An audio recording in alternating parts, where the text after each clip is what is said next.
বন্ধুসকল আপোনালোকে চাই আছে ৰিয়েল ফেক্টছ আছাম। ইতিমধ্যে যোৱা কালিৰ পৰা গ্ৰেজুৱেট টিচাৰৰ ডকুমেণ্ট ভেৰিফিকেশ্যন আৰম্ভ হৈ গৈছে আৰু আমি আগতে যেনেধৰণে আপডেট দিছিলোঁ যে বহুতো কিন্তু প্ৰাৰ্থী ডকুমেণ্ট ভেৰিফিকেশ্যনত ৰিজেক্ট হৈ যাব।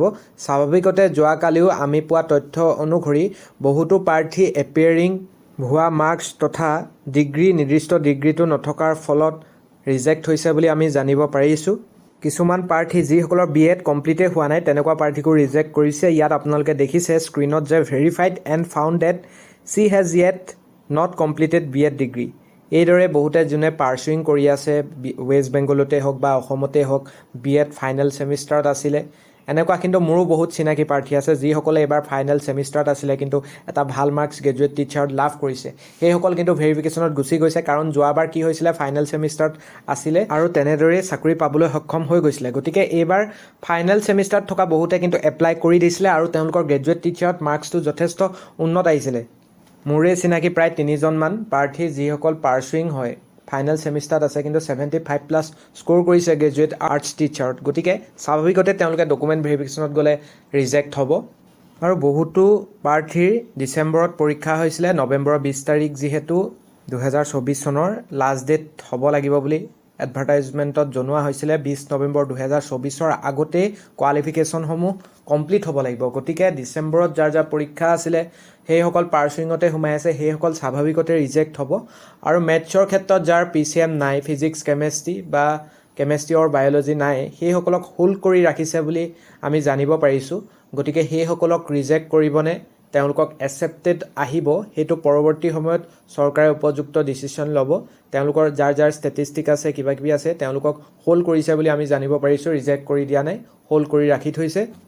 আৰু যিসমূহ ৰিজেকশ্যন গ্ৰাউণ্ড আছে আমি আগৰ ভিডিঅ'ত আপোনালোকক দেখাই দিছিলোঁ, সেই গ্ৰাউণ্ডৰ ভিতৰত কোনোবাই যদি নৰ্মছ মানি চলা নাই আৰু সেই ৰিজেকশ্যন গ্ৰাউণ্ডছ যিসমূহ চৰ্ত আছে তাৰ ভিতৰত যদি কোনোবাই চৰ্ত সেইমতে ৰিজেকশ্যনৰ সপক্ষত লাভ কৰিছে তেওঁলোককো কিন্তু ৰিজেক্ট কৰি দিছে। আৰু বহুতে যিটো ভয় খাই আছে এমপ্লয়মেণ্ট এক্সচেঞ্জ কাৰ্ড এক্সপায়াৰ্ড হ'ল বা বহুতৰ ক্ষেত্ৰত নাম ভুল হৈ আছে, আপোনালোকে এফিডেভিট লৈ যাব, এক্সপায়াৰ্ড হ'ল নতুনখন লৈ যাওক, কোনো ধৰণৰ তাত ৰিজেকশ্যন হোৱা নাই। সেইটো বিশেষ আপোনালোকে ভয় খাই থাকিব নালাগে। আৰু কাৰোবাৰ মাৰ্কশ্বিট চাৰ্টিফিকেট হেৰাই যায়, ডুপ্লিকেট কপি উলিয়াই লয়, তাতো আপোনালোকে টেনশ্যন নল'ব। কাৰোবাৰ অৰিজিনেল চাৰ্টিফিকেট নাই, প্ৰভিজনেল আছে, সেইবিলাকতো আপোনালোকে টেনশ্যন নল'ব। বাহিৰত BEd কৰাসকলৰ বেক অফিচ ভেৰিফিকেশ্যন হ'ব, বাকী ৰিজেক্ট নাই হোৱা।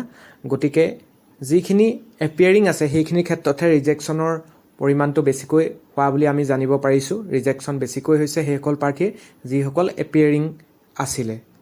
আৰু বহুতে এটা প্ৰশ্ন কৰি আছে, এইখিনিতে মই আজিৰ ভিডিঅ'ত আকৌ পুনৰ এইটো কথা মনত পেলাই দিওঁ। বহুতে কৈ আছে যে ডিষ্টেঞ্চত কৰিলে ইলিজিবল হয় নাই GT-PGTৰ কাৰণে। ডিষ্টেঞ্চত ডিগ্ৰী কৰিলে ভেলিড নহয় ঠিকেই, কিন্তু অসমৰ যিকেইখন বিশ্ববিদ্যালয় আছে, তেজপুৰ বিশ্ববিদ্যালয়, ডিব্ৰুগড় বিশ্ববিদ্যালয়, গুৱাহাটী বিশ্ববিদ্যালয়, এইবিলাকৰ আণ্ডাৰত যিসমূহ আমাৰ ডিষ্টেঞ্চ কোৰ্চ আছে, যেনেকৈ আইডল হৈছে গুৱাহাটী বিশ্ববিদ্যালয়ৰ, DODL হৈছে এতিয়া নতুন নাম কৰিলে বাৰু এইবিলাকৰ, ডিব্ৰুগড় ইউনিভাৰ্চিটি ডিষ্টেঞ্চ লাৰ্ণিং হৈছে ডিব্ৰুগড় ইউনিভাৰ্চিটি, তেনেধৰণে তেজপুৰ ইউনিভাৰ্চিটি আছে, KKSSOU ষ্টেট ইউনিভাৰ্চিটি ডিষ্টেঞ্চৰ।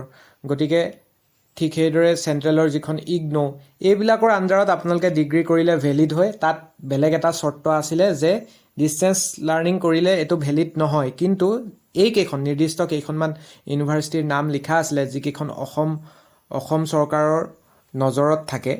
ৱেষ্ট বেংগলত এতিয়া ঢেৰ তেনেকুৱা আছে, সেইবিলাকতো অসম চৰকাৰৰ নজৰত নাথাকে। গতিকে সেইবিলাক ভেলিড নহয় যিবিলাক ডিষ্টেঞ্চ লাৰ্ণিং এডুকেশ্যন চলাই আছে ইউনিভাৰ্চিটিয়ে। কিন্তু অসমত যিখিনি চলি আছে সেইখিনি সকলো ভেলিড হয় GT-PGTৰ বাবে। আৰু এইবিলাক কথা মই ৰেগুলাৰৰ ক্ষেত্ৰত কিন্তু কোৱা নাই। ৰেগুলাৰ ক্ষেত্ৰত সকলো আপোনালোকে NCT ৰিকগনাইজ ইনষ্টিটিউটৰ পৰা কৰিলেই হ'ব। BEdৰ ক্ষেত্ৰত মই মাথো মাষ্টাৰ ডিগ্ৰীৰ ক্ষেত্ৰত কৈছোঁ, আপোনালোকে যিকেইখন ইউনিভাৰ্চিটি মানি চলে তাৰ পৰা কৰিলে আপোনালোকে ভেলিড হিচাপে বিবেচিত হ'ব।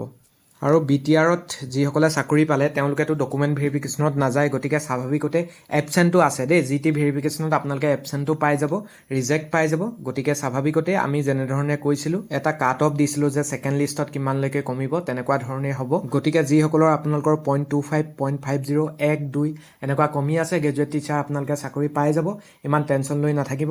এইখিনিয়ে হৈছে আজিৰ ইনফৰমেশ্যন।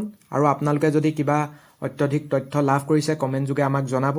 নতুনকৈ ভিজিট কৰি থকাসকলে আমাৰ চেনেলটো ছাবস্ক্ৰাইব কৰি ল'ব আৰু কাষতে থকা বেল আইকনটো প্ৰেছ কৰি দিব যাতে আমি দৰকাৰী ভিডিঅ' চাকৰি সন্দৰ্ভত বা আপোনালোকৰ এই ডকুমেণ্ট ভেৰিফিকেশ্যন সন্দৰ্ভত বা পিছৰ পৰ্যায়ৰ গুৰুত্বপূৰ্ণ তথ্যসমূহ ভিডিঅ'ৰ ৰূপত আপলোড কৰিলে আপোনালোকে ন'টিফিকেশ্যনসমূহ পাই যাব পাৰে।